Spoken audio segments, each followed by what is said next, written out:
And now I ask the Speaker and Senator Byrd to join me for the gold medal presentation.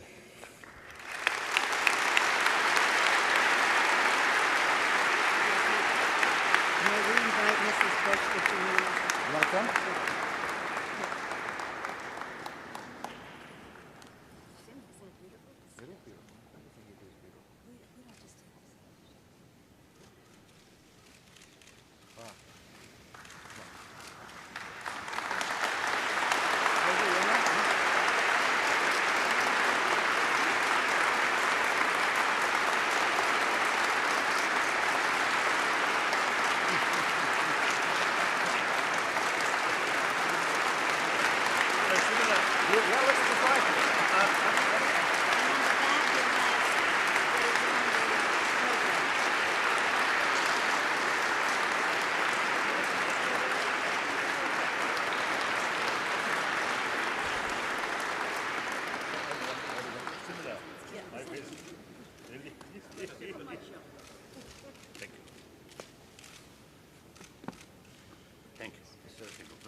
Ladies and gentlemen, His Holiness the 14th Dalai Lama, Tenzin Gyatso.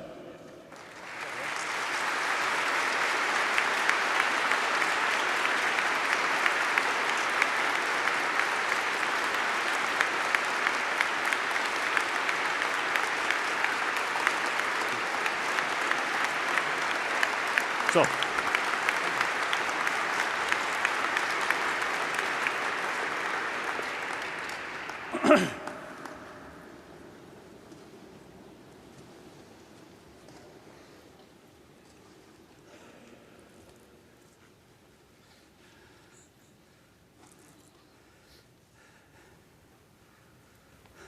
actually today, not like my usual sort of way, complete informal way, but today more ceremonial or more formal way. So, a bit difficult.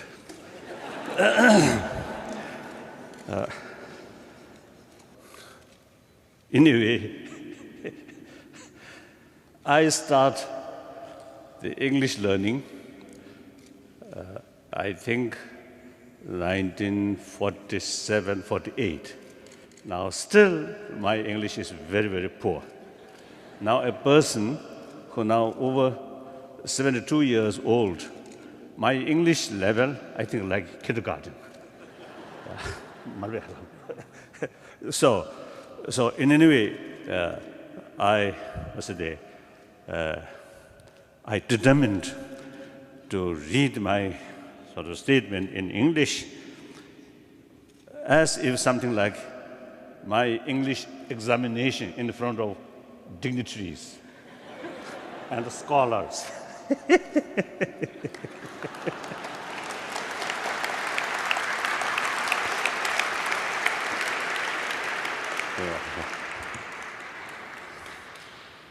President Bush, First Lady Laura Bush, Speaker Pelosi, Senator Byrd, my fellow Nobel laureate, of course, my elder Nobel laureate, Willie Wissel, honorable members of Congress, brothers and sisters. It is a great honor for me to receive the Congressional Gold Medal. This recognition will bring tremendous joy and encouragement to the Tibetan people, for whom I have a special responsibility. Their welfare is my constant motivation, and I always consider myself as their free spokesman or spokesperson. A first mistake. I believe that this award also sends a powerful message to those many individuals who are dedicated to promoting peace, understanding, and harmony. On a personal note, I am deeply touched that this great honor has been given to me, a Buddhist monk, born of a simple family from the remote Amdo region of Tibet. As a child, I grew up under the loving care of my mother, a really wonderful, very compassionate mother, a truly compassionate woman. And after my arrival in Lhasa at the age of 4, all the people around me, my teachers, and even the housekeepers,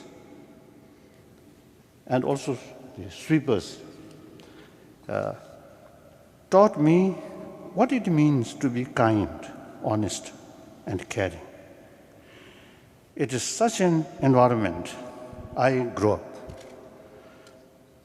Later, my formal education in Buddhist thought exposed me to concepts such as interdependency and the human potential for infinite compassion.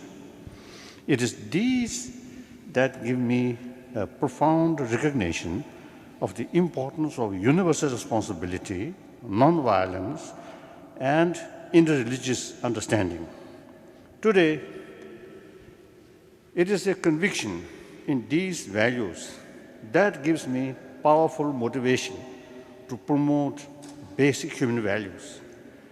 Even in my own struggle for the rights and the greater freedom of the Tibetan people, these values continue to guide my commitment to pursuing a nonviolent path.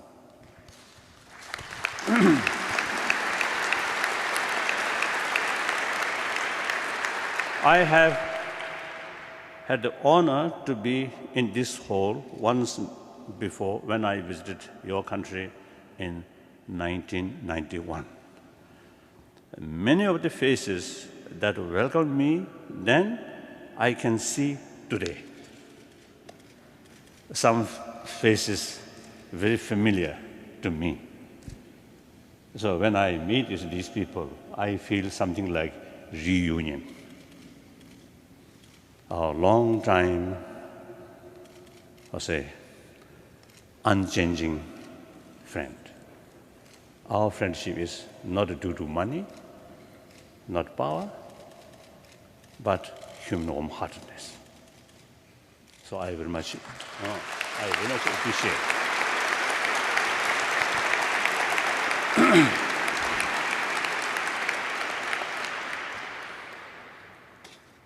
I can see today, which gives me great joy. Many have retired. Senator Bell, the Shatamabhe, sure about that. And Jesse Helm. I remember there are physical difficulties, but their spirit is so strong. Really, it's a wonderful people. So, many of them retired. And now I also describe as a semi-retired position. So I'm looking forward a complete retirement.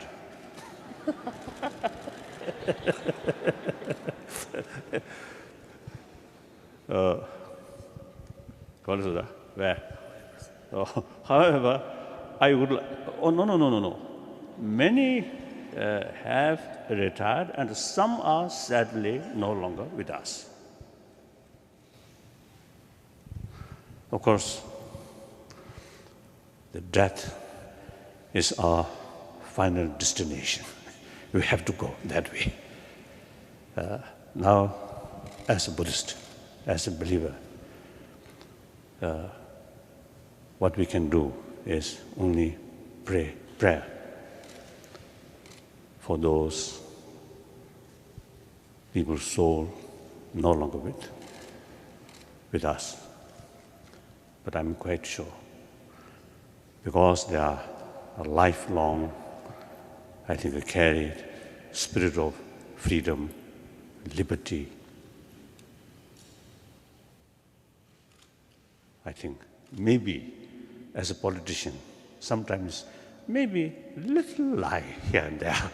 But basically, these people truly stand certain spirit, truth, justice.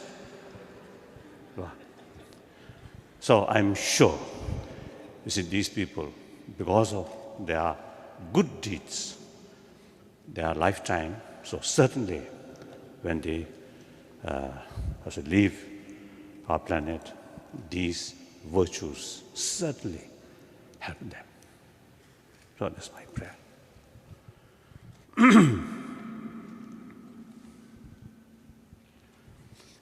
However, I would like to take this opportunity to recognize their kindness and the contribution. Our American friends have stood with us in the most critical of times and under most intense pressure. Mr. President, thank you for your strong support and for the warm friendship that Mrs. Bush and you have extended to me personally. Thank you.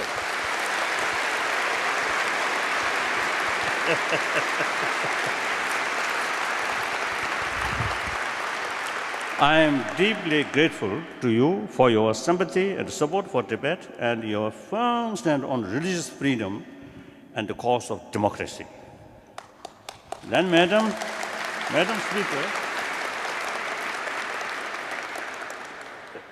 Speaker, you have not only extended an unwavering support to me and the just cause of the Tibetan people, you have also worked hard to promote the cause of democracy, freedom, and respect for human rights in other parts of the world. For this, I would like to offer my special thanks.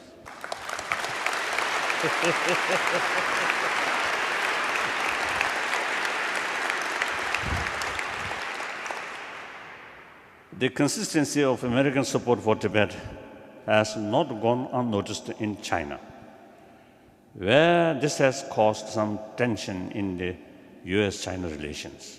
I feel a sense of regret. Today, I wish to share with you all my sincere hope that the future of Tibet and China will move beyond mistrust on a relationship based on mutual respect, trust, and recognition of common interest. Today, we watch China as it rapidly moves forward. Economic liberalization has led to wealth, modernization, and great power.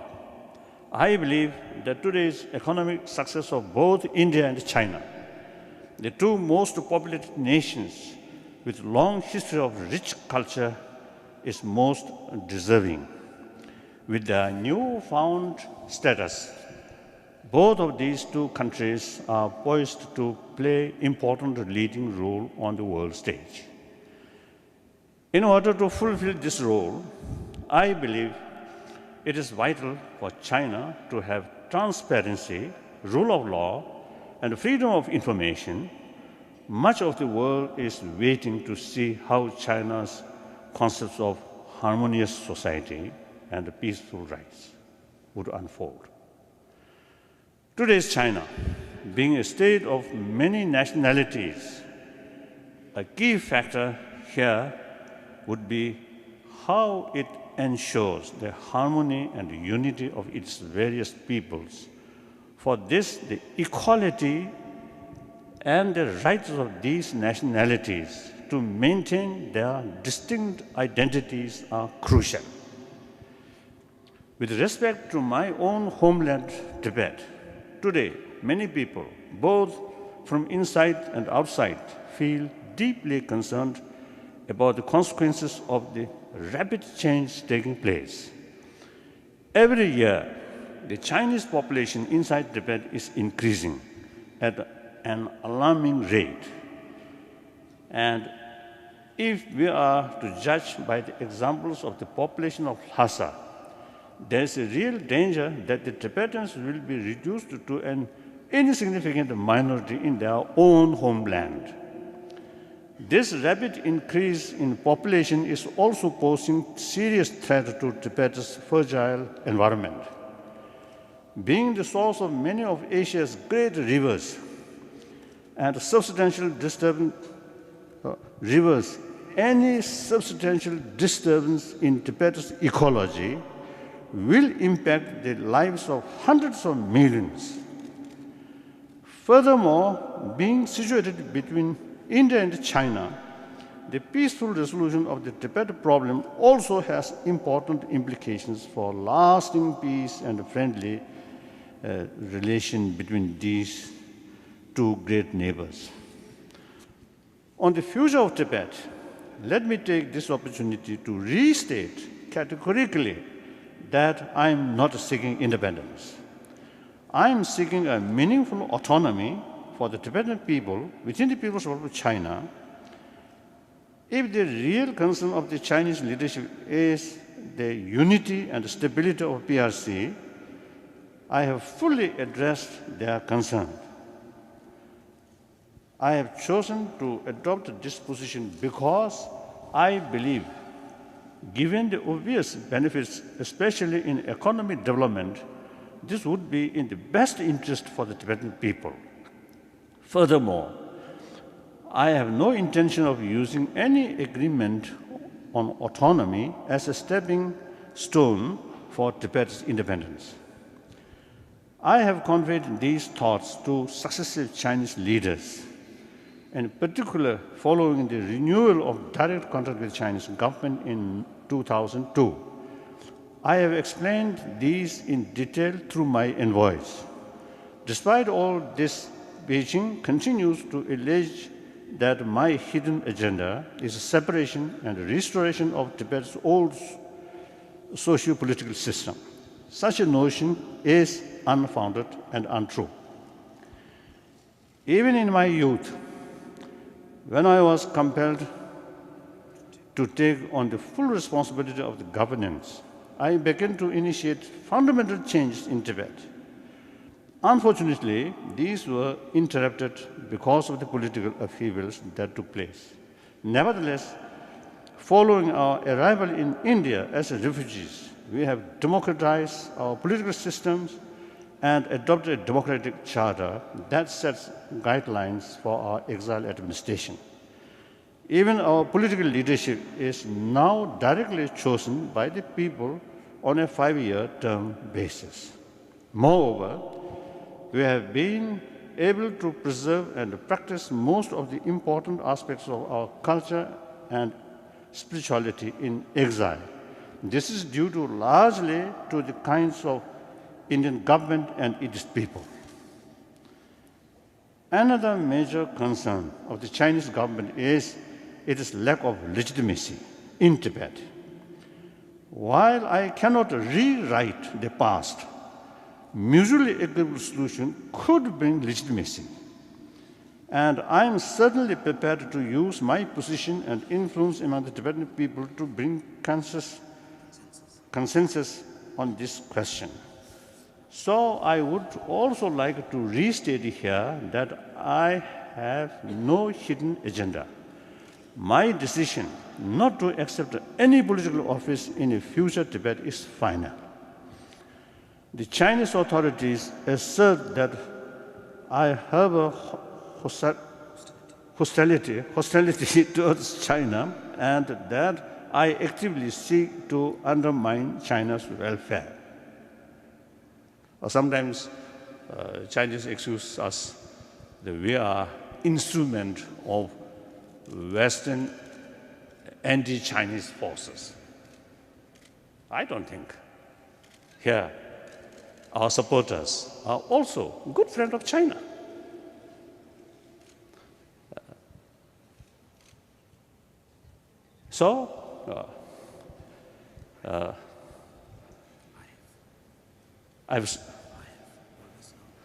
I have always encouraged world leaders to engage with China. I have supported China's entry into WTO and awarding the Summer Olympics in Beijing. I choose to do so with the hope that China would become a more open, tolerant, and responsible country. A major obstacle in our ongoing dialogue has been the conflicting perspectives on the current situation inside Tibet. So, in order to have a common understanding of the real situation, my envoys, in their 6th meeting with their Chinese counterparts, suggested that we be given an opportunity to send study groups to look at the actual reality on the ground in the spirit of seeking truth from facts. This could help both sides to move beyond each other's contentions.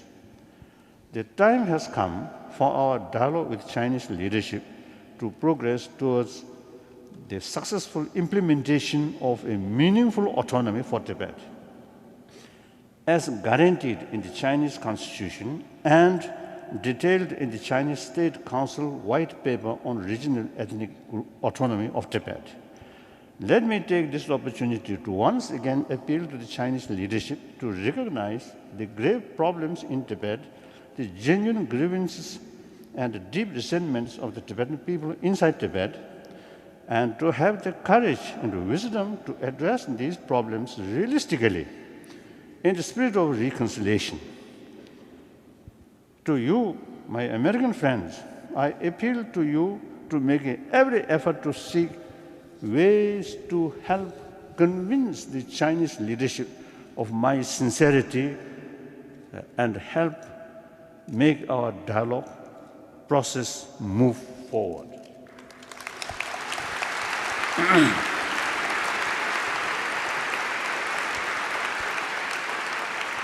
Since you have recognized my efforts to promote peace, understanding, and nonviolence, I would like to respectfully share a few related thoughts.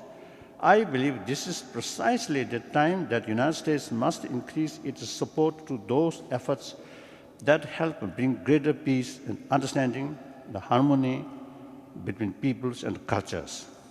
As a champion of democracy and freedom, you must continue to ensure the success of those endeavors aimed at safeguarding basic human rights in the world. Another area where we need US leadership is environment.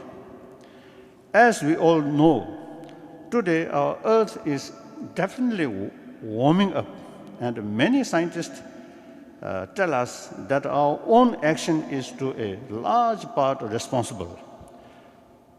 So each one of us must, in whatever way we can, use our talents and resources to make a difference so that we can pass on to our future generation a planet that is at least safe to live on. Many of the world's problems are ultimately rooted in inequality and injustice, whether economic, political, or social. Ultimately, this is a question of the well-being of all of us, whether it is the suffering of poverty in one part of the world, or whether it is a denial of freedom and basic human rights in another part. We should never perceive these events in total isolation. Eventually, their repercussions will be felt everywhere. I would like to appeal to you to take a leadership role in an effective international action in addressing these problems, including the huge economic imbalance. I believe the time has now come to address all these global issues from the perspective of the oneness of humanity and from a profound understanding of the deeply interconnected nature of our today's world. In conclusion, on behalf of 6 million Tibetan people, I wish to take this opportunity to recognize from the depth of my heart the support extended to us by the American people and their government. Your continued support is critical. I thank you once again for the high honor that you have bestowed on me today. Thank you very much.